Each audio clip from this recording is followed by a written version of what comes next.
चला कहानी सुनावहियो बंकिम चंद्र चट्टोपाध्याय के द्वारा लिखल कहानी देवी चाँदरानी। एक गरीब माँ की लड़की जिनकर नाम प्रफुल्ल मुखी हलो, पर प्यार से सब लोग प्रफुल्ल बुलावा हलथिन। माँ बेटी इतना गरीब हलन कि 2 वक्त के रोटी भी न नसीब हो बहल, न तन पे ढंग के कपड़ा रहल। बस कभी एकाध मुट्ठी घर में चावल रहल, वही बना के खा लेहलन, तो कभी पानी पी के ही गुजारा हो जाहल। प्रफुल्ल की माँ रात दिन ऐसे ही सोचते रहलन कि एक ही तो बेटी है और ओकर भी पेट न भर पावही, ऐसन अभागिन माँ कोई के न होत। यही कारण वो भीख मांग के लावहलन। पर प्रफुल्ल के ये बात तनिक ना अच्छा लगल कि माँ हमर भीख मांगत और हम खाना खाए, उनका तनिक भी ना अच्छा लगल। पर उनकर माँ तो लावहलन भीख मांग के। प्रफुल्ल एक दिन अपन माँ से बोलन कि भीख मांगल खाना हमरा न अच्छा लगे है, से तू भीख मांगे मत जा। जो भी है घर में वही खाम, और न घर में है तो पानी पी के सोच जाम, ऐसे ही मर जाम, पर भीख मांगना अच्छा न लगे है। पर प्रफुल्ल के माँ बोलन, भीख न मांगम तो ई उम्र में रोजी रोटी कहाँ से कमाम। भीख मांगे ही तो खाना 2 वक्त के नसीब होवे है, और जिस दिन भीख न मांगे ही पानी पी के गुजारा करे पड़े है। ये बुढ़ापा में कहाँ जाए, का करे। प्रफुल्ल माँ से बोलन अपन कि इतना बड़ा ससुर हमर हत, इतना उनका धन है, वहाँ कैगो दासी काम करे है, हमने ऐसन कैगो भूखा के खाना मिले है, और हम तो उनकर बहू ही, हमरा न मिलत खाना, वहीं जाके रहम वहीं खाम, पर ये गरीबी के जिंदगी अब हमरा से ना बितावल जात। उनकर माँ बोलन, अभागिन के पेट से जन्म ले है, तोर इतना अच्छा भाग कहाँ फिर से तिरस्कार मिलतो। एक बार भगावल गेला है, फिर से अपमान मत करावे जा। जो भी कमाई भीख मांगी वही खा, लेकिन वहाँ मत जा। पर प्रफुल्ल एक ना सुनलन, और माँ प्रफुल्ल के जिद के कारण कुछ ना कह पैलन। वहाँ से भूखे प्यासे बस दोनों चल दिलन, नंगे पैरे, पैर में चप्पल भी ना हल, बस दोनों चलते गेलन। रास्ता बहुत ही लंबा हल, दोनों के भूख प्यास लग गए, पर गरीबी के कारण खाना कहाँ नसीब, बस चलते गेलन। और कुछ देर बाद ससुराल भी आ गए। प्रफुल्ल के शादी बहुत ही बड़ा घर में होल हल। वहाँ के जमींदार प्रफुल्ल के अपना बेटा के लिए पसंद कैलन हल। प्रफुल्ल तो बहुत ही गरीब हलन, पर इतना खूबसूरत हलन कि बड़ा घर के लोग उनका पसंद कर लेलन और वो अपना बेटा से शादी करा देलन। पर सब लोग शादी के वक्त अगला दिन ही बोल दिलक कि जात के लड़की ना हो, तो उनका तिरस्कार करके ससुराल से निकाल देवल गेलन। पर फिर भी वहाँ गेलन और पहुँच के वहाँ खड़ा ही होलन है कि वहाँ के दासी बोलक ठकुराइन से कि तो दुर्गापुर के समधी है। तो ठकुराइन बोलन, यहाँ का करे अलन है, का लेबे अलन है। एक बार अपमान होलक है तो समझ में ना आलक है कि फिर से आ गेलन। बोलता उनका जाए, यहाँ कुछ न मिलत। प्रफुल्ल के माँ बोलन कि ई तो तोर पुत्र बहू हत, और यहीं रहतन और यहीं खैतन पीतन। पर ठकुराइन बोलन कि यहाँ कैसे रह सकत, एक बार अपमान होलक है तब इनका समझ में न आलक है। तोरा से एक बेटी के भी पेट न चल सके है, एक बेटी के भी न खिला सके है। तो प्रफुल्ल के माँ बोलन कि का तू बेटा के जन्म देते समय ये सोचला हल कि बेटा के कितना खिलाम, तो उसी टाइम ये भी सोच लेता हल कि ओकर पत्नी के कितना खिलाम। हम तो बस बेटी के जिद के कारण यहाँ आएली है, हम तो यहाँ आवे के भी न चाहली, पर जिद के कारण आवे पड़लक। अपन पुत्र वधू के संभाला हम जा रही है। और वहाँ से प्रफुल्ल के माँ चल देलन। प्रफुल्ल अपना सास के पैर पे गिर गेलन और बोलन, हम यहाँ से कहीं न जाम, हमारी ससुराल है और हम दासी के तरह काम करम, पर यहाँ से ना जाम। इतना खूबसूरत हलन प्रफुल्ल कि उनकर सास देख के थोड़ा पिघल गेलन और बोलन, कौन न चाहे बेटी कि गृहस्थी बसाई अपन पुत्र वधू के साथ, पर तोर ससुर के आगे चले के करे। इतना रात के तू कहाँ जेबा, रात भर रुक जा, सवेरे चल जइहा। हम ठाकुर साहब से पूछ के आवे हैं कि इतना सुंदर पुत्र बहू के तिरस्कार काहे कैलन। हम बोले ही उनका से कह के कि हमार पुत्र बहू के यहीं रहे दा, तब तक तू रुका बेटी, ठाकुर साहब के का फैसला रहे है। और सास सुनकर वहाँ से चल गलन ठाकुर साहब के पास। लेकिन प्रफुल्ल अपना ससुराल के बस निहारित रहलन, आंगन के देखित रहलन। वहीं पे एक 14 वर्ष के बहुत ही खूबसूरत लड़की अलन और प्रफुल्ल के हाथ पकड़ के अपना कक्ष में ले गलन और अंदर से दरवाज़ा बंद कर लेलन। प्रफुल्ल बोलन कि तू कौन है बहन, और तू हमरा जाना है, ऐसे हाथ पकड़ के काहे लेला और दरवाज़ा भी बंद कर देला। तो वो लड़की बोलन कि हाँ, हम तोरा पहचाने ही, दरवाज़ा के सामने से हम सब सुन लेली कि तू के है। पर प्रफुल्ल बोलन हम तो तोरा ना जानी, तू बतावा बहन तू कौन है। तो लड़की जवाब दिलक प्रफुल्ल के कि हम तोर सौत ही से, हम तोर पति के तीसरी पत्नी ही। तो प्रफुल्ल बोलन का तीसरी पत्नी, हम तो सोच ली है हमार शादी के बाद सिर्फ एक ही शादी होलक है हमारे पति के, तीसरी पत्नी तो एक और कहाँ है। तो एक और के नाम होगा नयन तारा, लेकिन सब उनका नयन बहू बोला हथु और हमारा नाम सागर हो, सब प्यार से सागर बहू बोला हथु से।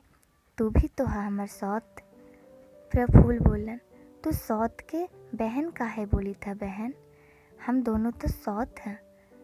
पर बोलन सागर कि इसमें तोर का गलती हो, हम सबकी कोई गलती न है, ये तो बड़ा लोग बस जिद के कारण सबसे शादी कर लेलन, हक जमा लेलन। ऐसे तो हमने तीनों के हक न मिलत, एक दूसरे के सौत बन के कहाँ रहम, कब तक रहम, और एक छत के नीचे तो हमरा रहल भी न जाए। हम तो कभी कभी यहाँ आबही, हम तो पिता के घर ही रहे ही, सौत के साथ रहल न जाए हमरा। तू कहा यहाँ रहे लहे बहन, तू सौत के साथ रह लेवा। तू बोलन प्रफुल्ल पता न ठाकुर साहब के का फैसला होगा है, पता न नसीब जाने यहाँ रहे या बाहर निकालल जाए। बस कुछ देर में सासू माँ पूछ के ही आवत। प्रफुल्ल बोलन उस सब बात छोड़ा, तू बतावा बहन तू यहाँ काहे न रहा। तो सागर बोलन बस सौत के चलते ही न रहे ही। सागर बोलन पहले तू बहुत भूखी लग रहा है और प्यासा भी है, तू पहले कुछ खाला और पीला, ओकर बाद बात करे। सागर जब बहुत जिद कैलन तब प्रफुल्ल खा लेलन, पर खाना खैला के बाद बोलन प्रफुल्ल हम तो खा लेली, पर माँ हमर बहुत भूखी है और बहुत देरी से भूखी है, हम लोग बिना खाए पिए ही आ गए हैं। तो सागर बोलन तू चिंता न करा बहन, तोर माँ के भी हम खाना भेजा दे। प्रफुल्ल बोलन बेटी के घर के हमर माँ कुछ न खात, बेटी के घर के भी भला अन्न खाल जाहे। तो सागर बोलन बेटी के घर के अन्न न खात, हम पिता के घर से जो ले लिए एक ब्राह्मण के घर से तो खाना खा सकत, हम अभी भिजवा दे ही कोई दासी से। तो बोलन प्रफुल्ल तू जैसा ठीक समझा बहन। प्रफुल्ल के तैयार कर दिलन सागर, एक नया साड़ी देके और पूरा गहना से सजा दिलन और अपना रूम में ही बैठा दिलन और दरवाज़ा तो बंद कर ले हलन। तो उधर से नयन तारा आयलन, नयन बहू, और बोलन कि सागर दरवाज़ा खोला, का तोरा पता हो कि सौत एलो है हमनी दोनों के। तो सागर बोला हमरा तो पता न है, तो ना सुनी था वो जात के ना हो, ऐसा कुछ सुनला है। तो सागर जवाब दिलन कि ना, ऐसे किसी के बारे में ऐसा ना बोले के चाहिए, हम तो ना जाने कि कोई सौताल है, तो तू दरवाज़ा तो खोला, हम सब बतावे। पर सागर दरवाज़ा खोले के नाम न लेलन, पर बहुत गुस्सा करलन नयन बहू। तो दरवाज़ा खोलन और जब दरवाज़ा खोलन तो देखलन कि ये तो सौत के बैठे ले। तो बोलन ई कौन है, तो सौत। तो ऐसे करके तीनों में झगड़ा हो गया, पर प्रफुल्ल तो कुछ ना बोलन, वो बेचारी का झगड़ा करतन। पर ये दोनों थोड़ा सा बहस कर लेलन सागर और नयन तारा और चल गेलन नयन बहू, पर सागर तो प्रफुल्ल के साथ ही रहलन। और जैसे ही ब्रजेश्वर एलन यानी कि उनकर पति, सागर बोलन कि यहाँ कोई पुरानी चीज़ हो, वहाँ जाके देखा। और जैसे ही ब्रजेश्वर एलन रूम में अंदर देखलन कि तो प्रफुल्ल हत, वो समझ गेलन कि हमर पहली पत्नी है। और जैसे ही अंदर गेलन, सागर बाहर से दरवाजा बंद कर देलन और हंस के चल देलन। इधर से सागर सागर व्रजेश्वर चिल्लाते रहलन, पर सागर तो दरवाजा बंद करके चल गेलन। इधर दोनों में सोच लगलन कि पहले कौन बात करे। व्रजेश्वर सोचित कि हम कौन मुँह से बात करें, हम तो इनकर तिरस्कार कर देली है, पर ये तो हमरा पति के तरह सम्मान देत हत। पर पहले प्रफुल्ल ही गेलन ब्रजेश्वर के पास और पैर छू के प्रणाम कहलन और दोनों कुछ बातें करे लगलन। और बात बात में बोलन कि हम तोर हक दिला के रहम पिताजी से। पर प्रफुल्ल बोलन कि जब हमरा वो तिरस्कार कर देलन है तो उनकर देल हम कोई चीज़ ना लेम। अगर तोर कोई कमाई है तो बोला, वो हम ले सके। तो ब्रजेश्वर बोलन, हम तो कुछ ना कमा रहे है, पर हाँ, एक उंगली में हमर हीरा की अंगूठी है, वो लेला, उससे तो कुछ दिन गुजारा होतो। पर वो बोलन प्रफुल्ल कि हम ये अंगूठी के कभी न बेचम, ये हमर पति के निशानी है। तू हमरा अपने ला यही हमरा ला काफ़ी है और हमरा कुछ ना चाहे।